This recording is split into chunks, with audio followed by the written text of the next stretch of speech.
بسم اللہ الرحمن الرحیم۔ الحمد للہ عز وجل۔ ہم مجامع الادب پڑھ رہے ہیں۔ آج ہم انشاءاللہ عز وجل مجامع الادب سے حمد باری تعالیٰ کے تعلق سے پڑھیں گے۔ حمد اللہ تعالی، اللہ تعالیٰ کی تعریف۔ حمد یعنی تعریف۔ لک الحمد حمدا نستلذ به ذکرا وان كنت لا احصی ثناء ولا شکرا۔ لکا یعنی تیرے لیے ہے، کیونکہ یہاں پہ لکا کو یعنی ظرف کو مقدم کر دیا گیا ہے، اور ظرف کو مقدم کرنے سے حصر کا فائدہ ہوتا ہے۔ تو یہاں پہ لکا کا معنی ہوگا تیرے ہی لیے ہے۔ کیا ہے؟ الحمد، تمام تعریفیں۔ لک الحمد، تیرے ہی لیے ہیں تمام تعریفیں۔ ایسے تو حمد کا معنی ہوتا ہے تعریف، لیکن الحمد میں الف لام کو اگر استغراق کا مانیں گے تو معنی ہوگا تیرے ہی لیے ہیں تمام تعریفیں، تمام خوبیاں۔ کیسی خوبیاں؟ حمدا نستلذ به ذکرا، ایسی خوبیاں، ایسی تعریفیں جن کے ذکر سے، جنہیں یاد کر کے ہم لذت حاصل کرتے ہیں۔ نستلذ، ہم لذت حاصل کرتے ہیں، جمع متکلم کا صیغہ۔ نستلذ به ذکرا، جسے یاد کر کے ہم لذت حاصل کرتے ہیں۔ ذکر کا معنی ہے یاد کرنا۔ لک الحمد حمدا نستلذ به ذکرا، تیرے لیے تمام ایسی خوبیاں ہیں جنہیں یاد کر کے ہم لذت حاصل کرتے ہیں۔ وَإِن كُنْتُ لَا أُحْصِي ثَنَاءً وَلَا شُكْرًا، اگرچہ لا احصی، میں شمار نہیں کر سکتا۔ وَإِن كُنْتُ، اگرچہ میں شمار نہیں کر سکتا، کس چیز کو؟ ثناءً، تعریف کو، ولا شکر، اور نہ ہی شکر کو۔ اگرچہ میں تعریف اور شکر کو شمار نہیں کر سکتا، لیکن تیرے لیے تمام ایسی خوبیاں ہیں جنہیں ذکر کر کے ہم لذت حاصل کرتے ہیں۔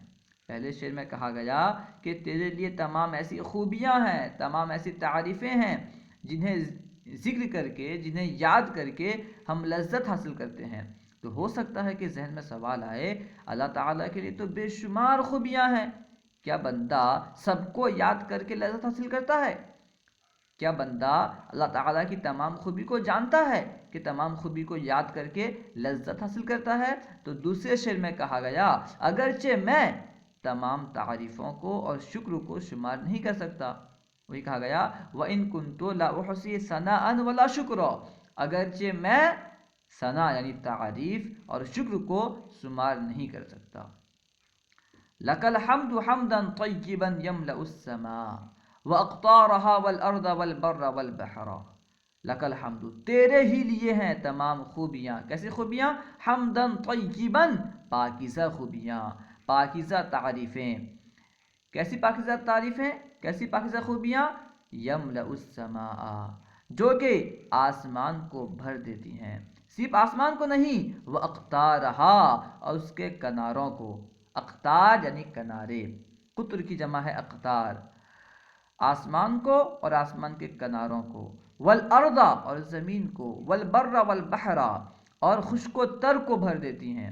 تیرے لیے تمام ایسی پاکیزہ خوبیاں ہیں جو آسمان، اس کے کنارے، زمین اور خشک و تر کو بھر دیتی ہیں۔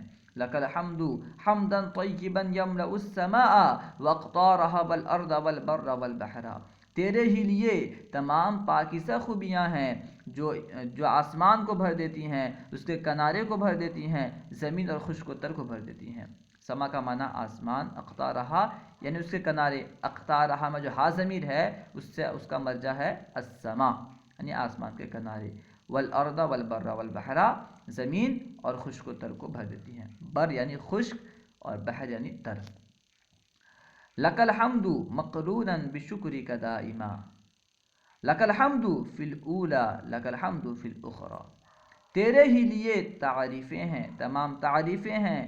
کیسی تعریف؟ مقروناً بشکرک دائماً، تیرے شکر سے ملی ہوئی ہمیشہ، یعنی تیرے لیے تمام ایسی تعریفیں ہیں جو ہمیشہ تیری شکر سے ملی ہوئی ہیں۔ لَكَ الْحَمْدُ مَقْرُونًا بِشُكْرِكَ دائما، تیرے لیے تعریفیں ہیں، خوبیاں ہیں، مقروناً جو کہ ملی ہوئی ہیں، بِشُكْرِكَ تیرے شکر کے ساتھ، دائما ہمیشہ، تیرے لیے تمام ایسی خوبیاں ہیں جو ہمیشہ تیرے شکر کے ساتھ ملی ہوئی ہیں۔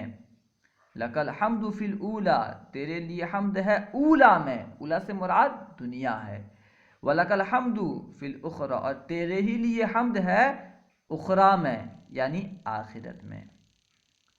ملازمت الصلاۃ، ملازمت یعنی پابندی، مداومت، الصلاۃ یعنی نماز، ملازمت الصلاۃ نماز کی پابندی۔ ذکر ابو بکر الصلاۃ یوما، حضرت ابو بکر نے ایک دن نماز کا ذکر کیا۔ ذکر ابو بکر الصلاۃ یوما، ذکر ذکر کیا، کس نے ذکر کیا؟ ابو بکر، ابو بکر نے کس چیز کا ذکر کیا؟ الصلاۃ نماز کا، کب ذکر کیا؟ یومن ایک دن۔ ذکر ابو بکر الصلاۃ یومن، حضرت ابو بکر نے ایک دن نماز کا ذکر کیا۔ فقال تو آپ نے فرمایا، من حافظ علیہا جس نے اس پر مداومت کی، جس نے اس کی پابندی کی، جس نے نماز کی پابندی کی، جس نے نماز پر محافظت کی، کانت لہو نوراً و برہاناً و نجاتا من النار، تو وہ اس کے لیے ہوگی، یعنی نماز اس کے لیے ہوگی، کانت وہ ہوگی، لہو اس کے لیے، کس کے لیے؟ نمازی کے لیے، کیا ہوگی؟ نوراً نور ہوگی، روشنی ہوگی، و برہاناً اور دلیل ہوگی، و نجاتا من النار اور آگ سے نجات ہوگی، یعنی جہنم سے نجات دلانے والی ہوگی۔ من حافظ علیہا کانت لہ نورا و برہانا و نجاتا من النار، جس نے اس پر محافظت کی، جس نے نماز کی پابندی کی، تو نماز اس کے لیے روشنی، دلیل اور جہنم سے نجات دلانے والی ہوگی۔ وَكَتَبَ عُمَرُ إِلَىٰ أُمَّالِهِ اور حضرت عمر نے اپنے گورنروں کے پاس لکھا، کیا لکھا؟ إِنَّ أَهَمَّ أُمُورِكُمْ عِنْدِي الصَّلَاةُ، بے شک میرے نزدیک تمہارے کاموں میں سے سب سے اہم کام الصلاۃ نماز ہے۔ ان اہم امورکم، بے شک تمہارے کاموں میں سے سب سے اہم، عندی میرے نزدیک، الصلاۃ نماز ہے، یعنی میرے نزدیک تمہارے جتنے کام ہیں، جتنے امور ہیں، سب میں اہم نماز ہے۔ من حفظھا وحافظ علیہا، جس نے اس کی حفاظت کی اور اس پر پابندی کی، یعنی نماز صحیح پڑھا اور اس پر پابندی کی، حفظ دینہ، اس نے اپنے دین کی حفاظت کی۔ من حفظھا وحافظ علیہا، جس نے اس کی حفاظت کی اور اس پر پابندی کی، حفظ دینہ، اس نے اپنے دین کی حفاظت کی۔ ومن ضیعھا اور جس نے اسے ضائع کیا، فَهُوَ لِمَا سِوَاهَا أَضْيَعُ تو وہ اس کے علاوہ کے لیے، یعنی نماز کے علاوہ کے لیے زیادہ ضائع کرنے والا ہے۔ أضيع اس میں تفصیل کا صیغہ ہے، یعنی زیادہ ضائع کرنے والا، زیادہ نقصان کرنے والا۔ جو بندہ اللہ سبحانہ و تعالیٰ کے حق کو قائم نہیں کرتا، اللہ تعالیٰ کے حق کو ضائع کرتا ہے، تو وہ بندے کے حق کو کب قائم کرے گا؟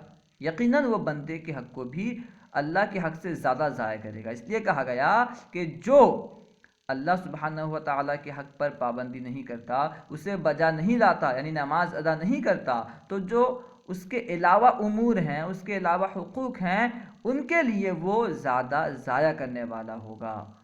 وہی کہا گیا وَمَنْ ضَيَّعَهَا اور جس نے اسے ضائع کیا، جس نے نماز کو ترک کیا، ضائع کیا، فَهُوَ لِمَا سِوَاهَا تو وہ اس کے لیے جو ان کے علاوہ ہے، نماز کے علاوہ جو دیگر امور ہیں، ان کے لیے أَضْيَعُ زیادہ ضائع کرنے والا ہے۔ امید ہے کہ پوری بات سمجھ میں آ گئی ہوگی۔ السلام علیکم ورحمۃ اللہ وبرکاتہ۔